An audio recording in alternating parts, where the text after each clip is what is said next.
안녕하세요. 한 주일 동안 잘 지내셨죠? 네. 공부도 열심히 하고, 조용하네요. 자, 오늘 여러분 근축법 준비합니다. 근축법. 시작하기 전에 잠깐만 여러분에게 좀 안내 말씀이라 그래야 되나? 이거 잠깐 이야기를 좀 하고 들어가야 될 것 같네요. 우리 도시개발법, 도시개발법, 정비법, 지난주까지 이제 했는데, 도시개발법, 정비법은 3, 4일 과정에서 제가 진도 범위를 넓힌 거 알고 있죠? 네, 그 정도까지 들어가야 돼요, 범위가. 그래서 아마 출제 가능한 영역의 한 90% 이상은 다뤄드린 것 같아요. 그래서 정비법은 거의 2주 정도 분량으로 우리가 진행을 했었고요. 한지방휴도 갈 때까지 다 들어갔어요. 다 들어가고 해가지고, 여기 이제 시간을 많이 안배를 했죠. 그럼 여기 이제 시간을 정비법을 한 주 늘린 것만큼 뭐가 줄어듭니까? 뒤에 영역이 줄어들어요. 그래서 오늘은 조금 건축법하고, 그 다음에 주택법은 조금 줄여가지고 강의를 하게 됩니다. 근데, 이렇게 하면 안 돼요.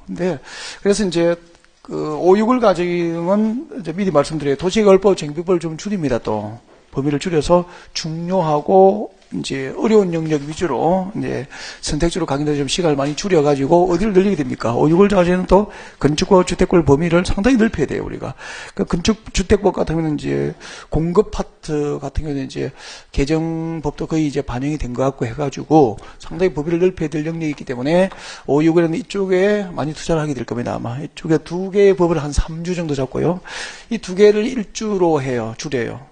그렇게 해서 이제 문제 풀이 가기 전까지 균형 있게 모든 영역이 고르게 다뤄진 상태에서 문제 풀이 갈 수 있도록 그렇게 강의를 하니까 참고를 하셔야 됩니다. 그렇지 않으면은 1000페이지 분량을 두 달에 8주 만에 읽어도 다 읽어드리지도 못하죠. 그래서 약간 기술적으로 이렇게 제가 시간 조절을 하면서 진행하니까 미리 좀 참고를 할 수 있도록 그렇게 해요. 그래서 오늘 건축법 안 하는 곳이 있는데 그렇게 하면 안 된다는 얘기입니다. 아셨죠? 네. 맨날 용어 정의만 할 수 없거든요. 그래서 오늘 이제 3, 4월 과정은 건축법은 주택법 용어 정의 파트 이런 것은 안 합니다. 건축이 무엇인지 하고 있을 수는 없는 거잖아. 그래서 오늘 이제 일조권 확보라든지 높이 제한 등 영역으로 들어가야 되기 때문에 일단은 건축법상 건축 절차는 해야 될 것 같아요. 그래서 자, 여러분 교재를 몇 페이지로 오시냐면 건축 파트로 오시면 돼요. 2번이 챕터 2입니다. 건축물의 건축 그렇게 해가지고 여러분 교재 606페이지 쪽으로 오시면 돼요. 네, 606페이지로 봅니다. 자, 606페이지로 오셔가지고 교재를 펼쳐놓고 잠깐 칠판을 봐요. 칠판을 보시면은 제가 건축법상 건축 절차하고 주택법상 주택 절차를 왜 비교하면서 우리가 학습을 해야 되는지 잠깐 그 취지를 설명을 드리고 그 다음에 본 내용으로 들어갈 수 있도록 그렇게 준비를 하겠습니다. 네, 자 시작을 합니다. 여러분 우리 건축을 할 때 건축 절차를 규정하고 있는 법이 두 가지가 있어요. 자, 건축 절차를 규정하는 법이 두 가지가 있다. 건축을 할 때는 건축법에 의해서 건축을 할 수도 있습니다. 집을 지을 수 있다는 거죠. 네, 건축법. 필기를 메모를 해도 괜찮을 것 같은데, 메모를. 자, 건축법에 의해서 건축을 하는 방법이 있고요. 또 우리가 조금 이따 공부하게 될 주택법으로 건축을 하는 절차, 이렇게 우리나라에서 주택 건설 절차를 규정하고 있는 가장 대표적인 법이 이제 건축법과 주택법이 됩니다. 그러면은 어떤 경우에는 건축법에 의해서 집을 짓고 또 어떤 경우에는 주택법에 의해서 집을 짓는지 구별을 하셔야 되겠죠. 네. 자, 어떤 경우냐면은 자, 건축법상 건축 절차는 일단은 허가가 되고요. 건축법에 의해서 집을 짓다 허가를 받습니다. 허가를 받고 주택법상 주택 건설 절차는 승인을 받아서 집을 짓는단 말이에요.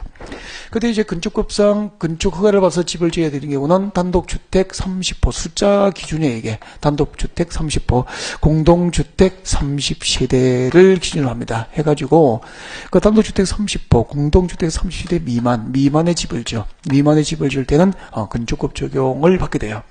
그러니까 우리나라에서 단독주택 30호 공동주택 30세대 미만의 집을 지으면 이제 건축법 적용을 받고 건축을 정하는 절차 허가를 받아서 건축을 받아서 집을 짓게 된다는 이야기가 되죠. 보통 이제 알고 있는 이야기잖아, 그죠? 네.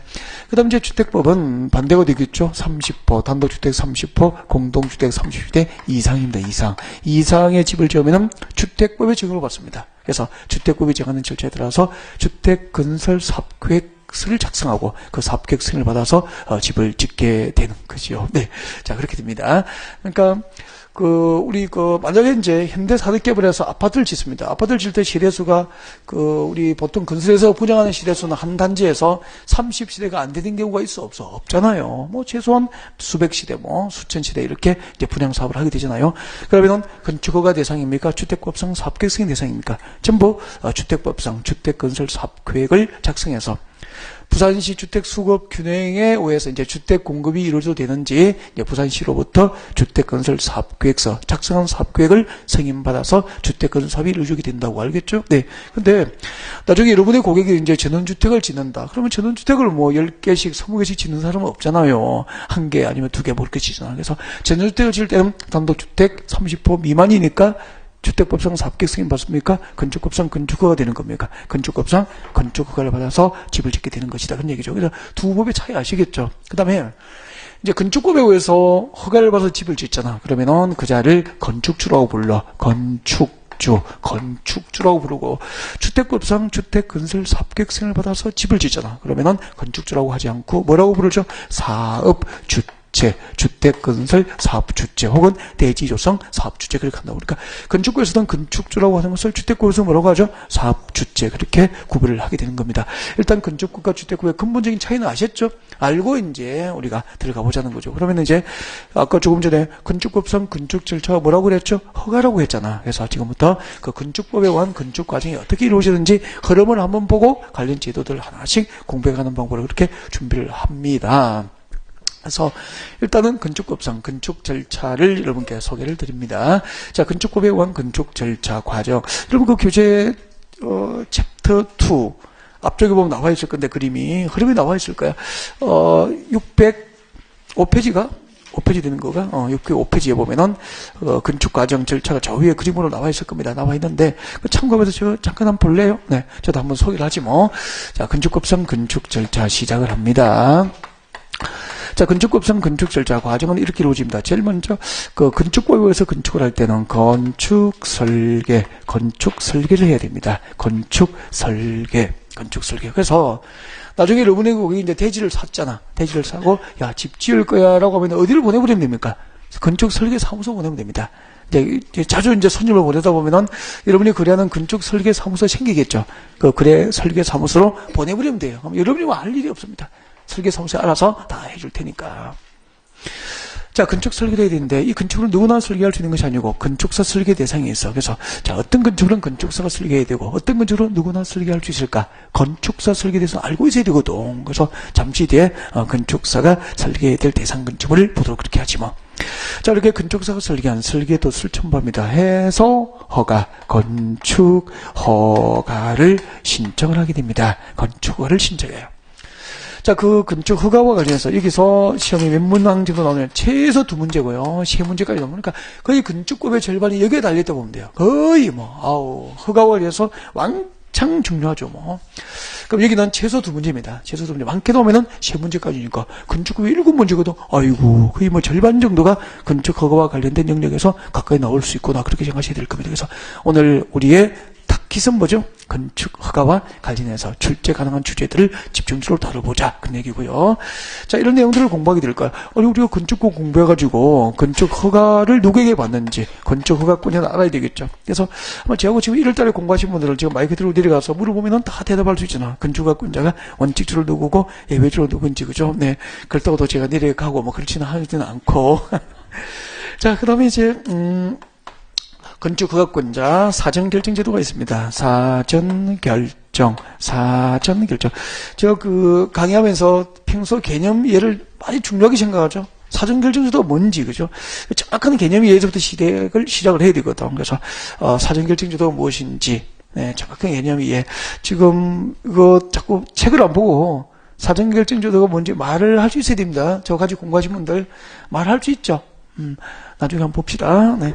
그 다음에 이제 사전승인도 마찬가지죠. 사전승인. 그러니까 보통 이제 수험을 준비하시는 분들이 사전승인 대상 외워요. 외우는데 사전승인 제도가 진작 무엇인지 정확한 개념 이해가 없으니까 또 정답을 놓치고 하거든요. 네. 자, 2가지 개념을 이해하고 또 관련 제도들 보도록 그렇게 하지 뭐. 그 다음에 이제, 건축 허가 제한이 있습니다. 건축 허가. 그러니까 허가권자, 일정한 사유가 있으면 허가권자가 건축 허가를 할 수 없도록 건축 허가 제한을 할 수도 있고, 또 이미 허가권자로부터 허가받은 건축물에 착공을 할 수 없도록 착공 제한을 가할 수도 있습니다. 허가 제한, 착공 제한. 누가 제한권자가 될 수 있는지, 어떤 사유가 있을 때 건축허가나 착공 제한을 가할 수 있는지, 그리고 건축법상 건축허가 제한 기간은 원칙적으로 몇 년인지, 몇 해 몇 년 연장될 수 있는지, 그런 거. 그 다음에 누가 누구를 제한하는지 뭐 이런 것들. 그 다음에 이제 건축허가 취소, 허가 취소. 여러분, 건축허가를 받더라도 허가받고 몇 년이죠? 1년. 1년 내에 건축공사 착수를 하지 않잖아. 허가만 받아놓고 1년이 지날 때까지 건축공사에 착수를 하자면 취소 사유가 되죠. 취소 사유. 또 1년 내에 착수를 했더라도 공사 완료가 불가능. 공사가 완료가 불가능할 때도 건축허가는 취소됩니다. 건축허가 취소에 관한 사유라든지, 그 다음에 이제 건축법상 건축절차는 원칙은 허가인데 특례로서 신고로 건축할 수 있는 경우도 있죠. 네, 자 이런 것들 위주로 오늘 수업을 준비합니다. 여기까지. 그 다음에, 자, 이렇게 이제 건축허가 신청이 있으면은, 그 다음에 이제, 허가를 받고, 허가받은 건축물은 공사를 할 때, 공사 계획을 미리 신고해야 돼. 이를, 착공신고, 그렇게 하게 됩니다. 착공신고. 그 다음에 이제 착공신고가 끝나면은, 시공에 들어가죠. 공사에 들어갑니다. 시공에 들어가게 되고, 시공이 완료됐다? 시공이 완료되면은 준공사를 받아야 됩니다. 자, 여기서 잠깐만 이제 용어가 또 확 달라지죠. 우리 보통 집 짓고 나면 준공사 받잖아요. 그 준공사를 법에서는 준공사를 안 하는 거야. 그러니까 건축법, 주택법 모두 준공검사를 말을 직접 쓰지 않습니다. 뭐라고 하죠? 사용승인이라고 그래. 그래서 이제 우리 보통 일반인들이 준공검사 받았나라고 하는 것이 건축법에서는 뭐라고 하죠? 사용승인. 주택법은 뭐라고 하든가 사용검사 그렇게 합니다. 그래서 용어가 달라요. 건축법에서는 준공검사를 사용승이라고 함, 주택법은 준공검사를 사용검사라고 함. 이제 이런 것에 우리는 자꾸 익숙해져 있죠. 자, 이 사용승인은 누가 누구에게 신청하는지, 그 다음에 처리 기간이 어떻게 되는지, 그리고 사용승인의 효과나 임시 사용승인 등이 가끔 출제 가능한 영역이 됩니다. 네. 자, 건축법상 건축과정이 이렇게 이루어지는데, 우리 이제, 여기서부터 하자. 우리 건축 허가와 관련된 영역이 제일 중요하다고 그랬잖아. 그죠? 아무튼 여기서는 무조건 2문제고요. 3문제까지도 출제된 영역이죠. 자, 이 주제들, 허가권자, 사전결정, 이런 것부터 하나씩 짚어가면서 진도를 준비해 봅시다. 그래서 이런 교재 이제 소개를 드렸으니까 606페이지 오셨으면 좋겠습니다. 606페이지 오세요. 자, 606페이지 오셔서 2번 건축허가권자 나와 있구나. 허가권자는 단순 암기상인데 시험이 몇 번이나 나왔습니까? 2번이나 나왔네요. 아이고, 보자. 건축허가권자 먼저 교재 읽어드리고 그 다음에 설명을 잠깐 추가를 할게요. 자, 원칙에 보세요. 자, 건축물을 건축 동그라미 하시고 우리 1, 2월에 공부하실 때, 자, 여러분 건축법상 건축에는 몇 가지가 있죠? 5가지. 신축, 정축, 개축, 재축, 이전. 각각의 개념들 복습 한번 하셨으면 좋겠고요. 지금 3, 4월 과정의 동영상을 들으시는 분은 1, 2월 과정의 건축을 한번 들어보면은, 네, 이거, 건축에 대한 5가지를 잘 설명을 하고 있을 겁니다. 알겠죠? 그렇게 좀 해주셔야 돼요. 자, 그래서 건축물을 건축하거나, 5가지 건축 행위를 하거나, 대수선 동그라미 합니다. 대수선 몇 개가 있죠? 8개였죠. 그새 1개가 추가되었다? 좋죠. 자꾸 이제 공법은, 개정되거나 신설되고 막 그래요. 네. 그시 1개 추가되고 이제 외울 게 하나가 더 늘는 걸. 그래서 아마 여학집 나갈 때는 9개를 다 챙겨서 내보낼 거다. 좋겠다. 그래서 이제 아무튼 5가지 건축하고 9가지 대수선 행위를 할 때는 다음 줄 거예요. 이제 특별자치시장, 특별자주의사, 시장, 군수, 구청장까지 줄 겁니다. 특별자치시장, 특별자주의사, 시장, 군수장이 누구죠? 허가권자가 되는 거야. 이러면서 꼭 기억을 하셨으면 좋겠습니다. 꼭 기억하는 만큼 자꾸 외워야 됩니다, 좀. 그 다음에 내려와요. 예외가 있어. 다음에 건축물을 특별시, 광역시에 건축하려면 특별시장, 광역시장 허가를 받아야 한다라고 해가지고, 특별시장, 광역시장 허가를 받아야 할 대상이 나와 있습니까? 청수가 21정 이상이거나, 출거두는 게 좋을 것 같는데, 청수가 21정 이상인 건축물, 그 다음에 연면적 합계가 10만 주 이상인 건축물, 여기까지 출거 놓고요. 앞으로 우리 이렇게 합시다. 건축법에서 청수가 21층 이상이거나 연면적 합계가 10만 주 이상인 건축물을 대규모 건축물이라고 하지 뭐.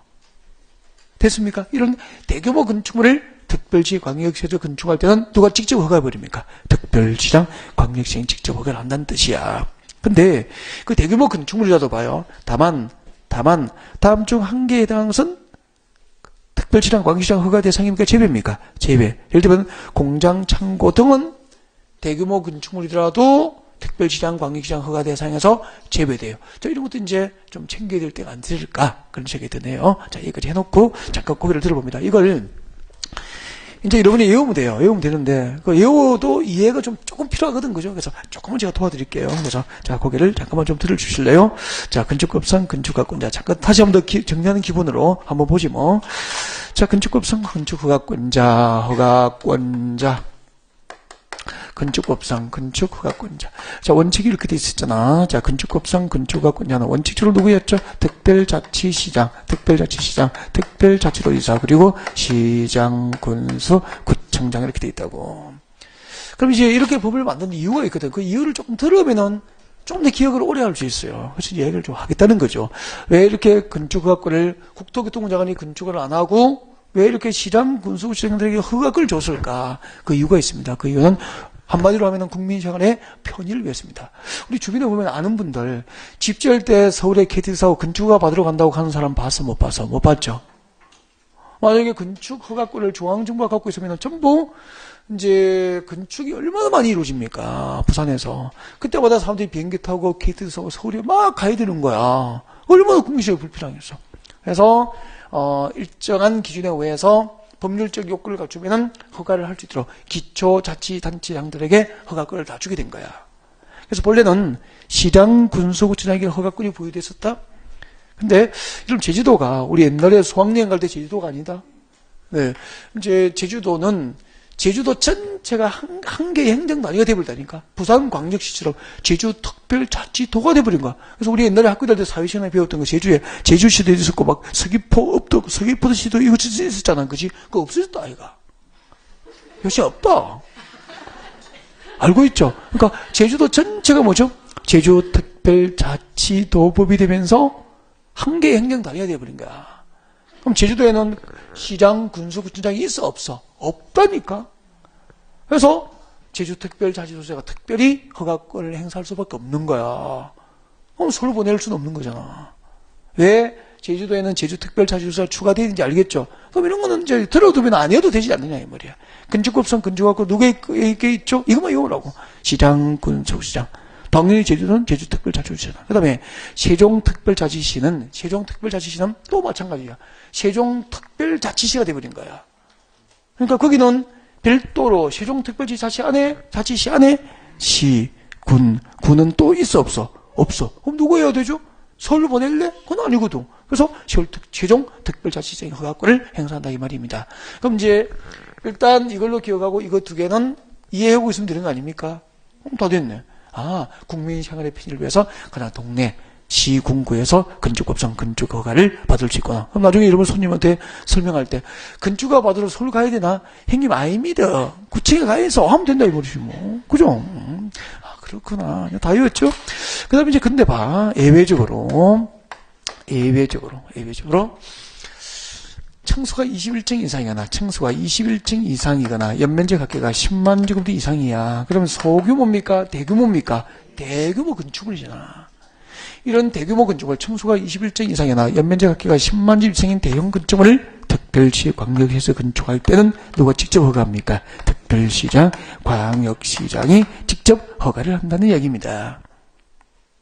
다 됐네 이제. 그래서 한번 이야기를 듣고 나니까 단순히 외우는 것보다 훨씬 낫죠. 그래서 암기도 좀 생각하면서 그죠? 이렇게 암기를 하면 좀 오래 갑니다. 도와드릴 거요. 자, 그 다음에 이제 건축 절차로 옵니다. 여러분 617페이지 오셔가지고 3번 건축 허가 절차 밑에 보니까 건축 관련 입지와 규모의 사전결정 나와 있습니까? 아이고 사전결정 참 중요합니다. 동그라미 하고요. 이 사전결정 제도가 무엇인지를 알면은 제도는 금방 이해가 돼요. 별거 아니거든. 그래서 사전결정 제도에 대한 개념 이해가 제일 중요한 것 같습니다. 그래서 지금부터 사전결정 제도가 무엇인지 여러분에게 소개를 좀 드리고 설명을 좀 드리고 교재에서 체킹하도록 그렇게 합니다. 사전결정이 무엇인지 제가 아까 농담처럼 이야기했잖아. 사전결정 제도가 무엇인지 꼭 1, 2월 가정에 저와 같이 공부했거나 그리고 11월, 12월 가정에 저와 같이 공부하신 분에게 사전결정 제도가 뭔지 마이크 들고 가서 인터뷰하고 싶다고. 꼭 하고 싶다니까. 그래서 기회를 드릴게요. 대답할 수 있는 기회를 드릴 테니까 칠판 봐요. 칠판 보시고 소리를 내면 이제 우리 지금 너무 지금 많기 때문에 지금 뭐 200명이 다 이야기를 해버리면 안 되잖아. 그래서 조용히 그냥 마음속으로만 이야기를 합니다. 마음속으로 5초 동안 이야기해요. 제가 물어보면 사전결정제도가 뭐죠? 그거예요. 네, 됐습니다. 여기까지 이제. 자, 이제 여러분이 그래서 금방 얘기했던 그 사전결정제도하고 같은지 한번 보십시오. 같은지 한번 맞춰봐요. 자, 예를 들어서 설명할게요. 봐봐요. 이게 여러분들 거기에 산지에 가수원이 있었어. 전답 가수원 농지지. 이 산지를 전원주택 지으려고 여러분이 고객이 땅을 안 샀습니까? 이렇게 땅을 샀어요. 이렇게 이제 사가지고 여기다가 전원주택 지을 거라니까. 전원주택을. 땅을 얼마 주고 사냐? 5억 주고 샀대요. 아이고. 그래가지고 전원주택 지으려고 땅 5억 주고 사가지고 이제 관할 군청에다가 군 단위는 아까 시장 군수구청장이니까 군수가 건축가권자잖아. 그래서 군수에게 건축가 신청했어요. 군수에게 건축가 신청했는데 불허가 처분됐대. 그럼 어쩔래 이제. 집지을 수 있어요. 허가 못 받았는데. 작은 일 아니잖아. 이런 땅은 사야 됩니까? 안 사야 됩니까? 안 사야죠. 그래서 앞으로 이런 제도를 실무에서 많이 활용하셨으면 좋겠습니다. 정말로요. 봐요. 건축허가를 신청하기 전에 사전결정제도 뭐냐면은 건축허가를 신청하기 전에 허가 여부를 미리 결정해서 좀 알려달라고 허가권자에게 신청할 수 있는 제도가 사전결정제도다. 예를 들면은 이 땅에서 내가 이 땅을 사면은 허가권자 군수님 내가 이 땅을 취득했을 때 이 땅에서 건축법과 다른 법에 의해서 허가 가능한 건축 입지, 허가 가능한 건축물의 규모, 허가 가능한 건축물의 용도를 미리 결정해서 알려주는 제도가 있다 이 말이에요. 허가권자에 이거 좀 미리 알려달라고. 이 땅을 사면은 건축 허가될 수 있는 입지, 규모, 용도 등을 미리 결정해서 좀 알려주면 안 될까라고 신청할 수 있는 제도가 있다고. 이게 뭐죠? 사전결정제도. 좋은 제도 맞죠? 참 좋은 제도야. 착한 제도죠 뭐. 그러면은 지금부터 이제 이 사전결정을 누가 신청할 수 있을까? 사전결정 신청자입니다. 사전결정 신청자. 그리고 사전결정 신청할 때 두 가지를 동시에 신청합니다. 두 가지 동시에 뭘 동시에 신청할 수 있지? 이런 거 다 좀 외워놔야 된다고. 그 다음에 사전결정 통지를 받으면 허가 등 이성수로 간주되는 사항, 의제사항이 4개가 있거든. 외워야 되고요. 그 다음에 사전결정 통지를 받더라도 2년 내에 사전결정 통지를 받고도 건축허가 신청하지 않으면 법적으로 사전결정의 효력은 실효됩니다. 상실됩니다. 이런 것들 기억하시면 돼요. 자, 여러분 교재 같이 볼까요? 자, 사전결정 밑에 동그라미 1번 같이 봅니다. 자, 건축허가 대상 건축물을 건축하는 자, 밑줄 긋죠. 건축허가 대상 건축물을 건축하는 자, 이게 핵심이에요. 밑에다가 신청자, 사전결정 신청자가 돼요. 그러니까 건축법상 사전결정 신청자는 신고 대상입니까? 허가 대상입니까? 허가 대상 건축을 하고자 하는 자만 사전결정 신청이 법상 허용이 되는 거죠. 이거는 기억해야 되는 거 아닙니까? 거기다 보니까 엉뚱한 곳에 컬러가 되어 있죠. 네, 덤 내려오시고 2번 내려와. 2번 별표식 암기해야 됩니다. 자, 사전결정을 신청하는 자는 건축위원회의 심의 밑으로 씁니다. 건축위원회의 심의 동그라미 1번. 그 밑에 줄 것이십시오. 교통영향분석과 개선대책 검토 출구구 동그라미 2번.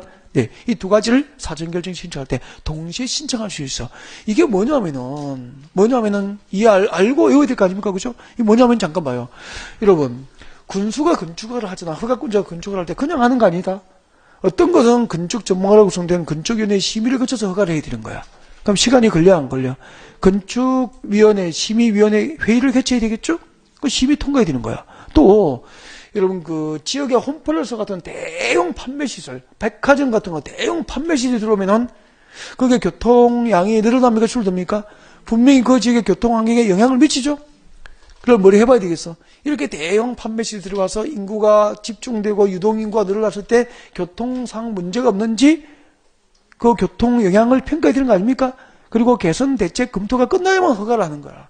이런 과정을 긋기 위해서는 허가 신청 이후에 허가를 처리하는 기간이 짧아집니까? 길어집니까? 교통 영향 평가 결과가 나올 때까지 기다리면 길어질 거 아닌가. 근데 이걸 사전결정 신청할 때 동시에 신청하면은 허가권자는 미리 그 절차를 밟아둘 수 있죠. 건축심의 사항도 미리 심의를 하고 교통영향분석도 미리 할 수 있잖아. 그러면 나중에 본 건축허가 신청할 때 그 기간이 길어집니까? 짧아집니까? 짧아지잖아. 얼마나 좋은 제도야. 그래서 건축 허가권자는 사전결정 신청할 때 건축위원회 심의사항이나 교통영향분석과 개선대책 검토에 관한 사항을 동시에 신청할 수 있다 이 말이에요. 그 두 가지 이유는 아니에요. 환경영향평가입니까? 교통영향분석입니까? 교통. 그럼 시험이 이렇게 나오고 있네요. 허가권자가 사전결정 신청을 할 때, 사전결정 신청할 때는 건축위원회 심의사항과 환경영향평가에 관한 사항을 동시에 시험 그렇게 나오는 거 아니야. 그럼 틀리겠지. 그리고 그 밑에 그 동그라미 3번하고 동그라미 4번 좀 읽으시면 좋겠습니다. 동그라미 3번, 4번 R 설명하지 와지는 않는다 이 얘기 읽어보시면 되고요. 6번 내려오셔서 별표하시고 암기라고 제가 외워야 됩니다. 6번 볼까요? 사전결정 통지를 받은 경우에는 다음에 허가를 받거나 신고 또는 협의를 한 것으로 본다라고 해가지고 사전결정 통지로 허가 신고가 있은 것으로 의제되는 사항이 몇 개가 있습니까?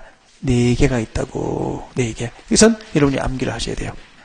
사전결정 통지를 받은 경우에는 다음에 허가를 받거나 신고 또는 협의를 한 것으로 본다 해서 4가지가 있습니다. 자, 기억번 같이 볼까요? 개발인 허가 출거죠. 니은번 제일 끝에 산지조정 허가 출거고, 그 다음에 D극번에 제일 끝에 농지조정 허가, 니을번에 하천 점용 허가 등이 있은 것으로 어제 처리가 됩니다. 이건 다 암기를 기본적으로 하셔야 됩니다. 하셔야 되는데, 이게 또 막 외우지 말고 현장을 좀 상상해 보라고요. 네, 잠깐 고개 한번 들어볼까요? 이걸, 직접 이제 건축을 한번 해보신 분들은 정말 좋은 지도라는 걸 알아요. 아, 이거 정말요. 정말 참 착한 지도구나. 집을 지어봐야 된다니까. 근데 우리가 뭐 지금 집주로 관리 끝 안 되고 하니까 간접적으로 한번 지을 진도 생각해 보실래요? 봐요. 여러분, 우리 이렇게 배웠잖아. 국토교육부에서 택지를 조성하기 위해서 전원주택 단지 가수원이니까 일단은 그대로 집을 지을 수 없으니까 밀어야 될 거 아닙니까? 그래서 산이 높으면은 그대로 뒀습니까? 절토했습니까? 절토. 계곡이 다니면 뭐 했지? 성토하고 막 했잖아. 이렇게 해서 평탄하게 고르는 작업, 정지 작업을 하게 되는데 이것을 토지 형질 변경이라고 하죠. 그러면 국토교육법상 토지 형질 변경은 임의사항입니까? 개발허가 받아야 됩니까? 개발허가 받아야 되잖아. 근데 군수로부터 건축 허가가 가능하다고 통지서만 받으면, 사전결정 통지서만 받으면 이 택지 조성을 위한 토지 형질 변경에 대한 개발인 허가를 받은 것으로 어제 처리해 주는 거야. 그럼 개발인 허가를 받기도 쉽지 않은데 개발인 허가를 받은 것으로 간주해 주니까 바로 사전결정 통지만 받으면 장비 투입해서 공사가 가능하지 않느냐.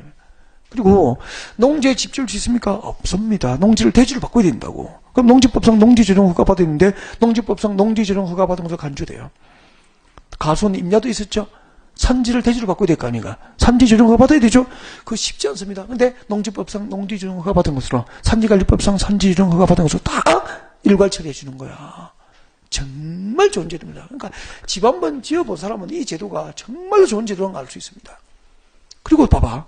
여기 이제 전원주택 단지 조성됐잖아. 여기 하천이다. 하천. 강물이야, 강물 하천이고. 그 옆에 이제 도로가 있다. 이렇게 여기 도로가 있지. 하천 따라 이렇게 강가에 도로가 있구나. 도로 자동차 싱싱 달리고 있잖아. 근데 여기 이제 전원주택 단지 조성해서 전원주택 지었다. 네, 집을 다 지었죠. 지어가지고 건너편에 이제 진입도로, 여기 뭐가 필요하죠? 진도로가 필요하잖아. 연결돼야 되니까. 그래가지고 여기다 하천에는 어떻게 되죠? 교각을 교각을 채워가지고 다리를 놓아야 될까요? 다리를. 그때 여러분 다리를 놓기 위해서 하천에 교각을 세우잖아. 하천법상 하천 점용 허가 없이는 교각 못 세운다. 근데 사전결정 통지를 받은 건축 쪽에는 하천법상 하천 점용 허가를 받아야 됩니까? 받은 것으로 간주해 줍니까? 간주. 정말 좋은 제도잖아. 그래서 이 집 짓는 현장을 조금만 상상해도 금방 그 내용은 외울 수 있지 않느냐는 얘기죠. 택지 조성을 위한 형질 변경에 대한 개발 허가를 받은 것으로 간주해 줍니다. 농지조정 허가, 산지조정 허가, 도로 점용 허가입니까? 하천 점용 허가입니까? 하천 점용 허가 등이 있은 것으로 간주된다. 그런 얘기죠, 뭐. 설명 잘했죠? 다음 내려와요. 사전결정 통지입니다. 8번 나와 있구나. 동그라미 8번. 꼭 지나갈 때 읽어놓고. 자, 사전결정 신청자는 군청으로부터 그래, 허가 가능하다고 통지서 받았어. 사전결정 통지서 받으면 그날부터 몇 년 내에 건축을 신청해야 됩니까? 2년. 동기간 내에 건축을 신청하지 않으면 사전결정의 효력은 상실돼요. 그러니까 사전결정 통지를 받으면 2년 내에 건축가 신청이 있어야 되거나 이 정도입니다. 그러니까 개념에 대한 잠깐 이해하니까 나머지 제도는 쉽게 정리할 수 있죠? 이렇게 해서 준비하시면 됩니다. 네. 그 다음에 내려와요. 도지사의 사전 승인. 더 중요한 것 같아. 도지사의 사전 승인. 별표하시고요. 여러분 그 박산에 봐봐. 박산에 보시면은 사전승인 대상이 몇 개 나와 있습니까? 3개. 이 3개는 암기를 하셔야 됩니다. 암기라고 적어요. 암기하셔야 되는데, 하나는 1번은 지금 제가 해드릴게요. 층수가 몇 층? 21층 이상. 연면적 합계가 10만 주 이상인 건축물. 아까 우리 약속했다? 층수가 21층 이상이나 연면적 합계가 10만 주 이상인 건축물은 대형 건축물로 기억하자고. 어쩌노? 대형 건축물로 하기로 했잖아. 그리고 2번, 3번 이제 여러분이 외우는 대로 외워봐요. 외우는 대로 외워보면은 5월달쯤 되면 이제 암기하는 방법도 가르쳐 주려고 합니다. 지금 암기 방법을 가르칠 필요는 없잖아. 개념 이해하고 원리 설명해야지, 지금은. 그래서 일단은 도지사의 사전 승인을 제가 설명을 드릴 테니까 잘 들어요. 이게 또 진짜 여기 개념 이해인 것 같아요. 이거 안 되니까 그 사전 승인 대상은 대부분 외운다니까, 수험생이. 이거 안 외우고 시험장에 가는 사람 누가 있겠어. 다 외우는데 답을 못 찾는다고? 얼마나 억울하겠어, 자기는. 선생이 외우라고 별표해줘 놓고 자기는 다 외우는데 시험지를 받고 나면은 답은 못 찾고 나오고 그러면 안 되거든. 그래서 자, 지금부터 사전승인 제도가 무엇인지 설명을 드려야 됩니다. 사전승인, 사전승인. 개념이야, 개념. 네. 사전승인 제도가 뭐냐면은 시장 군수가 건축 허가를 할 때입니다. 시장 군수가 건축 허가를 할 때. 허가권자 누구죠? 시장 군수가 건축을 한다고 했으니까 허가권자 시장 군수지 뭐.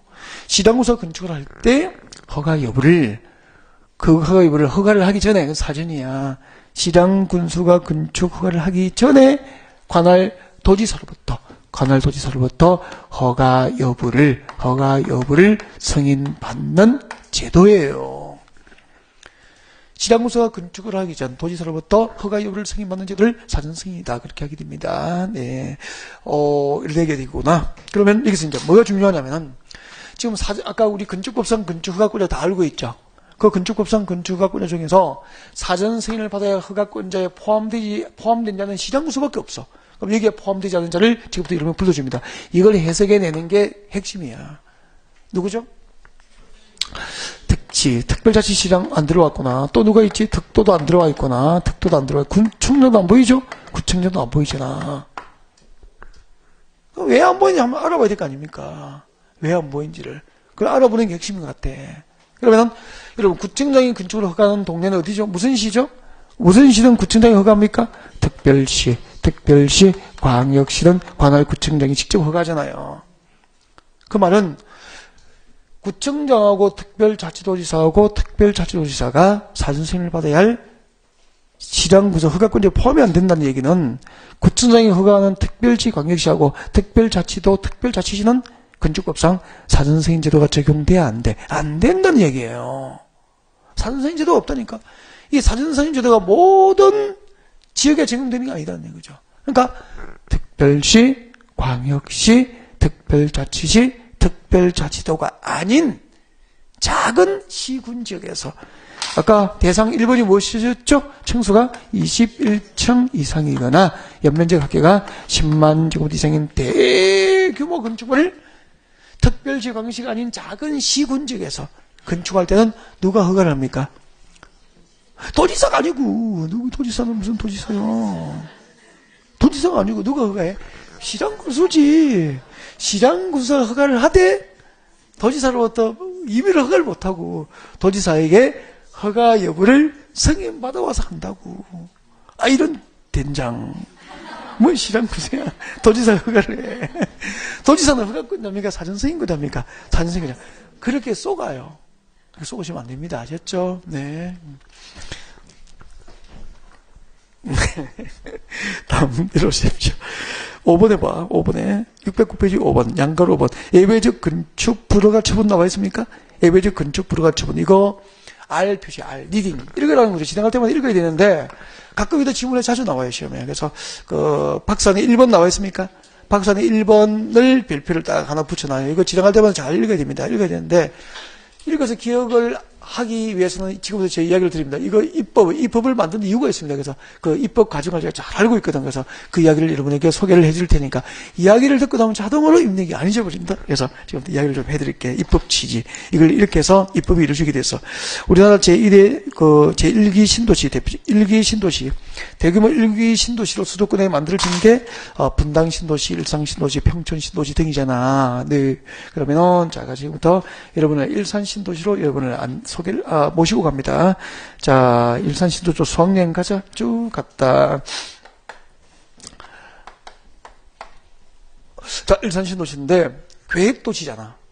신도시는 계획적으로 도시를 정말 잘 만들었거든. 만들어가지고, 교육단지는 교육단지, 이건 다, 학교나, 교육단지 다 있다?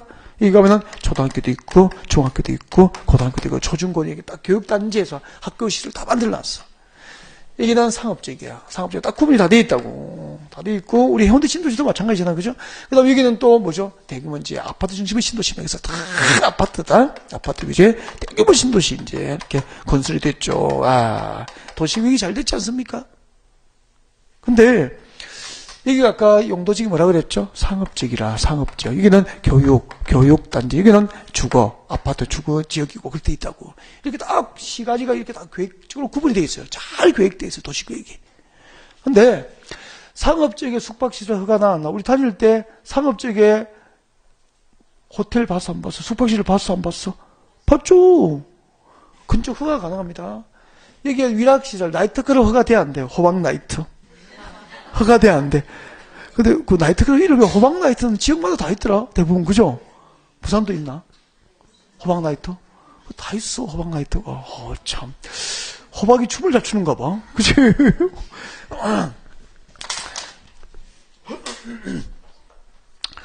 근데 나이트도 가끔씩 가면 재밌다. 맞지나? 스트레스 풀 때는.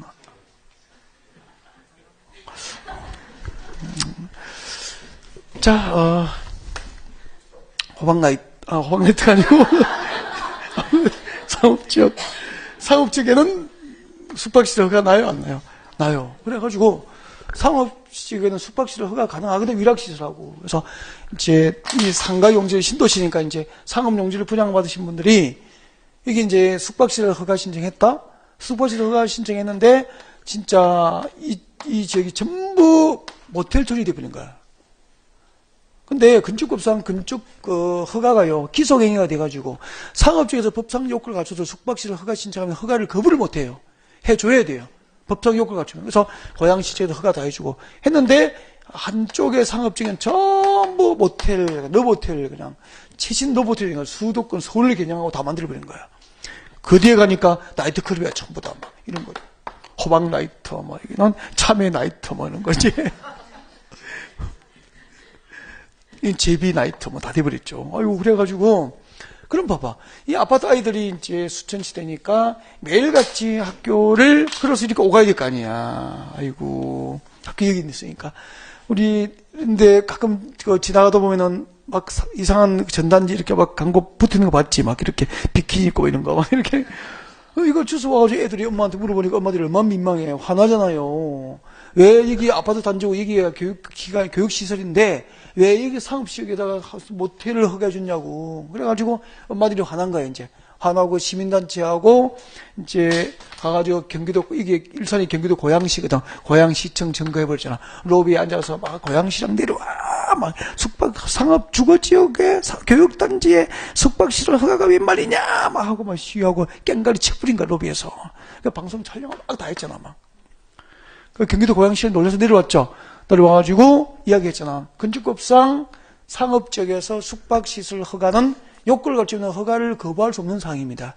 그래서 입법의 문제지 제가 허가권을 잘못 행사한 게 아니다. 맞거든요. 그럼 시위를 해야 될 장소가 잘못 잡은 거야. 번지수를 잘못 찾은 거야. 그래가지고 옮겨갔다 이거 국회로 갔다 이거 국회로. 정말입니다 이거. 국회로 가가지고 국회 로비 증가하고 난리 났어서 시민단체도 막 봉하고. 어떻게 계획적인 신도시에 이렇게 교육단지하고 주거단지 가운데에 러브호텔이 허가될 수 있느냐.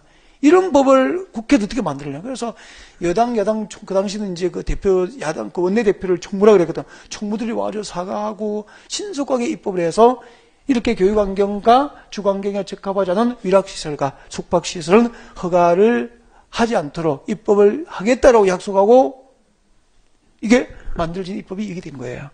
그래서 앞으로 보시라고 주거환경과 교육환경에 적합하지 않은 경우에는 용도지역별 건축법상 허용이 되더라도 건축위원회의 심의에 거쳐서 주거환경과 교육환경 등 여건에 이렇게 우리가 되는 건축물이라면은 그 허가를 아니할 수 있다라고 입법이 이루어졌다고. 그래서 만들어진 게 이거예요. 호박 라이트 때문에. 자, 오십시오. 1번 위락시설이 뭐죠? 호박라이트가 위락시설이야. 숙박시설은 뭔데? 러브호텔.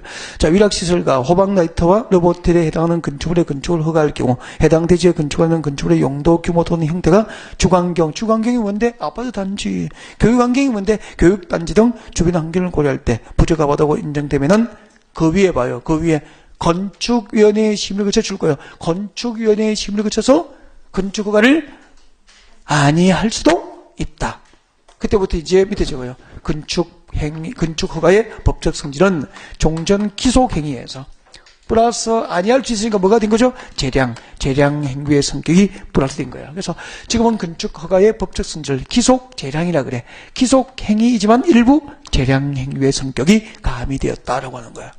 이해가 됐습니까? 넘어가요. 610페이지 7번. 건축공사 현장 안전관리 예치금 나와 있습니까? R. 건축공사 현장 안전관리 예치금 R. R 적고, 또 이야기를 좀 듣고, 호박라이트는 아니야, 이제. 이야기 듣고, 그 다음에 교재 봐요. 네. 여러분, 장산역 주변 지역에, 여기도 부도심 아닙니까? 장산역 주변, 역세권? 여기다가 봐. 52층짜리, 고층, 초고층 주상복합 아파트 건설을 합니다. 그래가지고 한 4층까지는 뭐 백화점급 판매 시설을 입점하고요.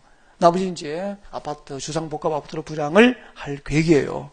버린데 좀 상당하겠죠. 이제 52층까지 계획이 돼 있었다고. 그래가지고 45층까지 말이야. 기초공사, 골조공사는 거의 마무리됐어요. 이제 내장 공사만 하면 돼. 외부 공사하고. 골조공사가 마무리된 상태인데 52층 중에서 45층까지 올라간 상태에서 시공업체가 파산한 거야. 건축주는 해외 도피했다? 그러면 이 공사 현장은 이 거대한 공사 현장이 장기간 방치될 거 아니야. 그러면 장산의 자랑입니까? 장산의 흉물입니까? 어쩔래 이거. 그럼 주인은 없어지고 누군가가 이것을 이거 얼마나 도시 미관을 해치겠어. 흉물인데. 또 여기는 그냥 두겠어. 우범지대야 되는 거 아닙니까? 그래서 누군가가 이것을 안전하게 공사 현장이 장기간 방치됐을 때 누군가가 이것을 안전하게 관리하고 미관 개설을 위한 최선의 조치는 해야 되겠죠. 그 비용을 누가 감당해야 되겠어. 그래서 이런 건축물을 건축하는 건축주에게 공사비의 1% 범위 내에서 공사 현장이 장기간 방치될 것에 대비해서 미관 개선과 안전한 관리를 조치하기 위한 안전한 관리를 위한 비용 일부를 예치시켜 할 수 있는 제도가 있어. 이를 안전관리 예치금이라고 하는 거야. 안전관리 예치금이 뭔지 알겠죠? 공사 현장이 장기간 방치될 것에 대비해서 미관 개선과 안전관리를 위한 조치 비용을 건축주에게 미리 예치케 하는 제도다 이 말입니다. 그러면 이건 우리 시험 쳐야 되니까 지나갈 때 안전관리 건축법상 안전관리 예치금의 예치 대상, 예치 비율 정도만 눈길을 주고 지나가면 되거든. 그래서 그 두 군데를 밑줄 그어드리겠습니다. 7번에 동그라미 2번 내려와요. 자, 허가권자는 다음 줄 거예요. 연면적 얼마? 1,000제곱 이상인 건축물 줄 거예요. 밑에다가 예치대상. 연면적 1,000제곱 이상인 건축물 예치대상이라고 줄 거 놓고 오른쪽에 볼까요? 611페이지 제일 위에 10번째 줄 봐요. 자, 반대쪽에 611페이지 제일 위에 10번째 줄. 건축공사비의 몇 %? 1% 범위 줄 것입니다. 제일 위에 10번째 줄입니다. 611페이지 맨 위에 10번째 줄. 건축공사비의 1% 범위 줄 거고 예치 비율 건축공사비의 1% 범위 내에서 안전관리 예치금을 예치하게 할 수 있게 됩니다. 예치 방법 등은 밑에 읽으시면 될 것 같아요. 그래서 3번부터 한 7번까지는 R 정도 표시해놓고 진행할 때 한번 쭉 읽어볼 수 있도록 그렇게 했으면 좋겠습니다. 여기까지. 그 다음에 613페이지 건축가 특례부터 조금 쉬었다가 받아갈까요? 조금 쉬었다가 진도를 받아보려고 칠판 치우지 말고 그냥 두세요.